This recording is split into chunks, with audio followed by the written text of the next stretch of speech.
Okay, so I received my Helium RAK hotspot miner today in the mail. This is the box that it came in.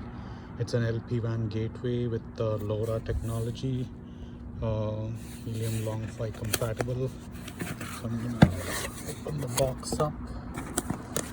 Yeah, there's some specific information here from my shipping address and also like a welcome congratulations message. I'm gonna open this up and I guess that's the miner.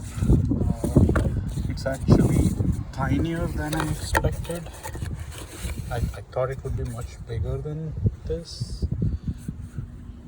It's a little tinier than I expected. There's an antenna that they provided, and then there's the power adapter.